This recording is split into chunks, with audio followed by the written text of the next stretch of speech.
In this episode, we're going to move from the idea of governance, which is how decisions are made, to organization structure, which is who does the work and who has the authority to make those decisions stick. Beginners often imagine privacy as one person's job, like a single privacy expert who writes policies and answers questions. But real privacy programs work because responsibilities are distributed and accountability is clear.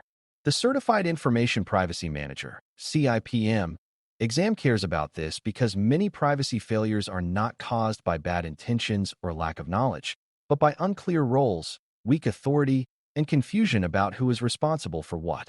When roles are vague, work gets duplicated in some places and ignored in others, and high-risk decisions get made without oversight because everyone assumes someone else is handling it. Our goal is to design a privacy organization structure that fits a real organization, meaning it has defined roles, clear lines of authority, and accountability that can be measured. By the end, you should be able to look at a scenario and explain what roles are needed, where they should sit, what authority they must have, and how accountability is maintained across the privacy lifecycle. Before we continue, a quick note. This audio course is a companion to our course companion books. The first book is about the exam and provides detailed information on how to pass it best. The second book is a Kindle-only ebook that contains 1,000 flashcards that can be used on your mobile device or Kindle. Check them both out at Cyber.Author.me in the Bare Metal Study Guide series.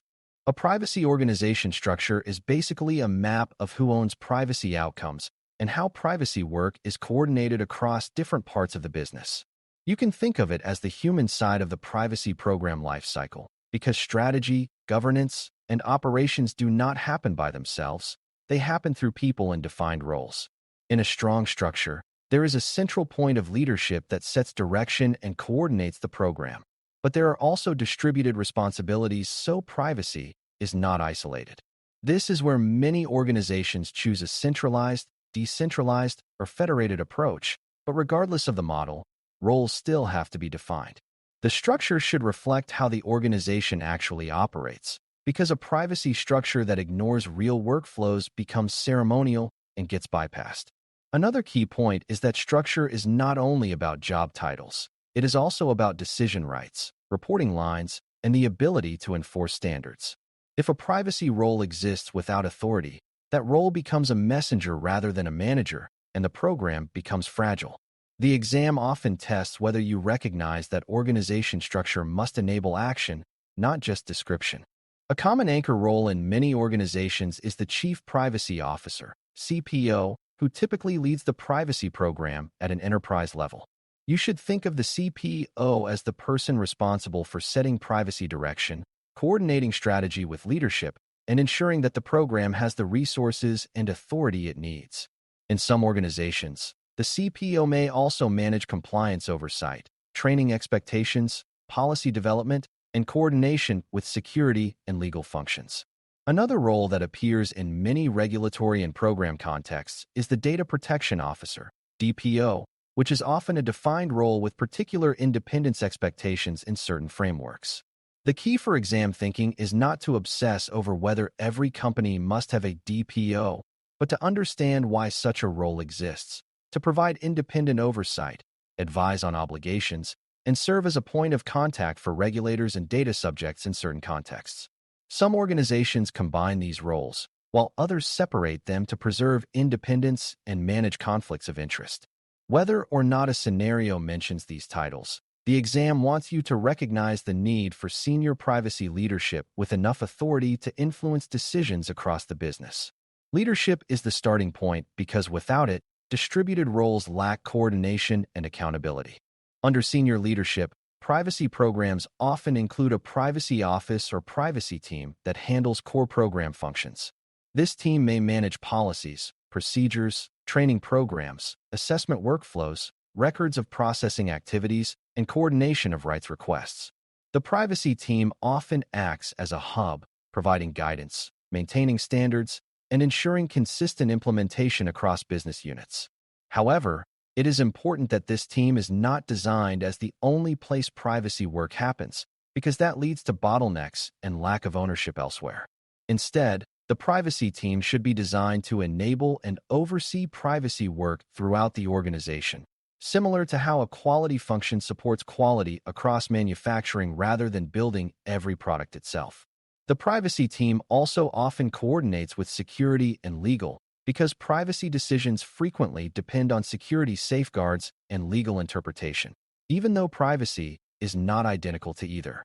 In exam scenarios, if you see privacy responsibilities being handled only by one overloaded person or scattered randomly across teams, that is usually a signal that the structure needs a defined privacy function. The structure should support repeatability, visibility, and escalation, not just ad hoc advice. Distributed roles are what make privacy operational, and these are often described as privacy champions, privacy leads, or liaisons embedded in business units. The specific title is less important than the function. These people help translate privacy requirements into the daily realities of their teams. They can identify upcoming projects that need privacy review, help maintain local data inventories, coordinate responses to rights requests, and ensure that procedures are followed. Distributed roles reduce friction because they provide local context and reduce the feeling that privacy is an external gatekeeper. They also support scale, because a central team cannot realistically know every detail in every product line or department.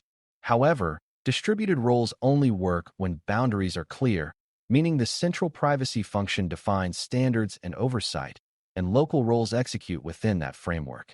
A common mistake is to appoint champions without giving them time, training, or authority, which turns them into symbolic roles that do not change outcomes. Exam questions often test whether you understand that role definition includes enabling conditions, not just naming someone. If you embed privacy responsibility, you must also embed support and accountability. Authority is a word that can feel uncomfortable, but it is essential for privacy program effectiveness, and the exam wants you to treat authority as a practical necessity rather than a power grab. Authority means the ability to make a decision binding, to require compliance with standards, and to stop or modify high-risk processing when needed. Authority can come from formal reporting lines, executive sponsorship, policy mandates, or defined decision rights in governance processes. Without authority, privacy roles may identify issues but cannot ensure that issues are addressed, which leads to repeated risk and eventual loss of credibility. A privacy program manager does not need authority over every team's daily work, but the program must have authority at key decision points, such as approving certain processing activities, requiring assessments, enforcing training, and managing exceptions. Authority also matters for budget and resourcing, because privacy work requires time and tools, and programs collapse when responsibilities are assigned without resources. In exam terms, if an answer option describes a privacy role doing oversight without any decision rights, that is a red flag. Effective structure gives privacy roles enough authority to influence outcomes, not just provide recommendations. Accountability is closely connected but distinct, and understanding the difference helps you choose better answers.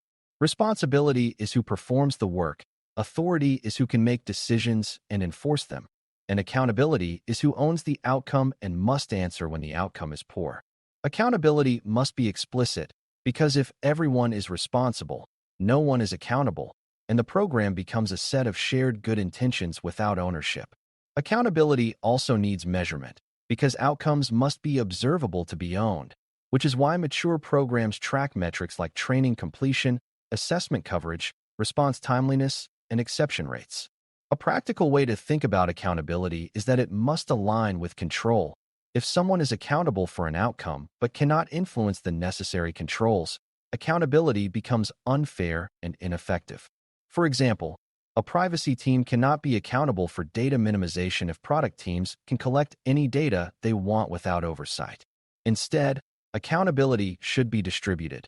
The privacy function owns program standards and oversight, while business units own compliance within their operations, and leadership owns resourcing and strategic alignment.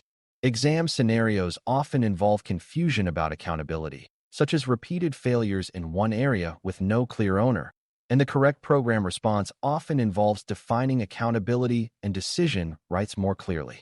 When you can articulate accountability, you are thinking like a program manager. Now let's connect structure to the privacy program lifecycle so you can see where roles show up in practice. Strategy activities, like defining mission, vision, and program objectives, require senior privacy leadership and executive sponsorship because strategy must align with business goals and risk appetite. Governance activities, like approving policies, setting standards, and defining escalation paths, require a structure that brings the right stakeholders together and assigns decision rights clearly. Operational activities, like handling rights requests, conducting assessments, managing vendor oversight, and monitoring compliance, require distributed execution and reliable processes. This means your structure should have roles for leadership, program management, operational coordination, and local execution, even if a small organization uses fewer people wearing multiple hats. It also means the structure should define interfaces, like how legal reviews connect to privacy assessments, how security incident response connects to breach evaluation, and how procurement connects to vendor privacy requirements. A good structure reduces the number of times work is thrown over a wall from one team to another. The exam often tests whether you can recognize missing interfaces, because missing interfaces create gaps where risk grows. The relationship between privacy and legal is a frequent area of confusion, so it helps to define how roles typically interact in a healthy structure. Legal teams interpret laws, advise on obligations, and help manage regulatory interactions, while privacy program roles translate those obligations into operational controls, training, and oversight. If privacy is treated as purely a legal function, the program can become document-heavy and slow, because legal work often focuses on defensibility rather than operational integration. If privacy is treated as purely a business function without legal input, the program can drift into risky interpretations and inconsistent compliance. The best structure provides a clear partnership where legal supports the privacy program and the privacy program drives operationalization and measurement. This partnership should be defined through decision rights and workflows so that legal is involved at the right times, not as a last-minute emergency reviewer. Exam questions may describe situations where legal is overwhelmed, where privacy decisions are made without legal insight, or where business teams ignore privacy guidance. And in those cases, the structure needs clearer roles and escalation. The key is that structure should create collaboration without making every decision a legal bottleneck. A privacy program manager should be able to explain the division of labor in plain terms. The relationship between privacy and security is similarly important because many privacy outcomes depend on security controls, but privacy has additional concerns beyond confidentiality. Security roles like a Chief Information Security Officer, CISO, lead protection efforts, monitor threats, and manage incident response capabilities, while privacy roles focus on appropriate processing, transparency, rights, and governance. A strong structure ensures that security and privacy coordinate on data inventories, access controls, incident handling, and risk assessments, because those areas overlap. However, privacy should not be absorbed entirely into security, because privacy also involves decisions about fairness, purpose limitation, and the legitimacy of data uses that can be secure but still inappropriate.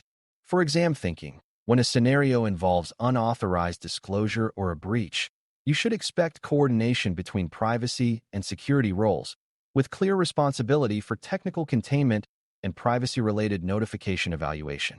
When a scenario involves a new data use or a new analytics initiative, privacy roles often lead governance and assessment, with security providing input on safeguards and threat considerations. Structure should make this coordination routine rather than dependent on personal relationships. If the structure relies on informal coordination only, maturity stays low and outcomes become inconsistent. Vendor and third-party relationships deserve role clarity because so much personal data processing happens through external partners. Procurement and vendor management functions often own the contracting process, while privacy roles define privacy requirements, review vendor practices, and ensure that contracts include appropriate data handling obligations. Security may also perform assessments for technical risk, and legal may review contractual terms, so the structure must coordinate these inputs. A mature structure assigns clear accountability for third-party oversight, including ongoing monitoring, not just initial onboarding. Without role clarity, vendors can be selected without privacy review, or privacy can be engaged too late when contract terms are already locked in. Exam questions often describe third-party data sharing, cross-border processing, or vendor incidents, and the best answers usually reflect a structured approach with defined roles and escalation. This is a good example of why structure matters. It turns complex coordination into a repeatable workflow. If you can connect vendor oversight to roles and authority, you will handle these scenarios more confidently. Another important structural component is how privacy connects to product and engineering functions, because many privacy risks are created during design decisions. In a mature structure, privacy requirements are integrated into development processes through defined checkpoints, reviews, and shared accountability. This does not mean the privacy team controls product decisions, but it means product teams cannot ignore privacy requirements without a structured exception process. The privacy role here often focuses on establishing standards, guiding assessments, and ensuring transparency and choice requirements are considered early. Product teams then implement designs that support those requirements, and local privacy leads can help translate requirements into workable plans. If privacy is engaged only at the end, the organization faces expensive rework, and teams begin to see privacy as a blocker, which damages culture.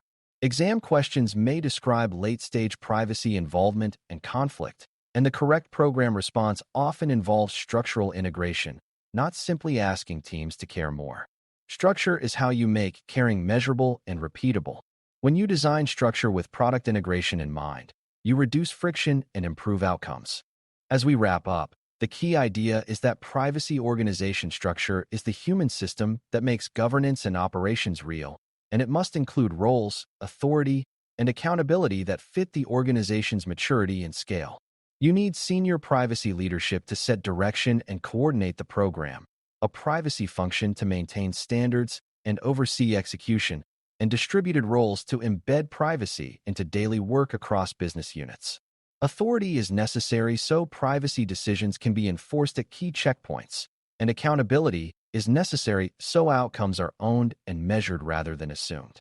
The structure must also define relationships with legal, security, procurement, and product teams, because privacy work is cross-functional by nature. When you see exam scenarios involving confusion, repeated failures, or bottlenecks, the solution is often not more documents but clearer roles, stronger decision rights, and better integration into real workflows. If you can explain who does what, who can decide, and who is accountable for results, you are thinking in the exact program-oriented way CIPM is designed to assess.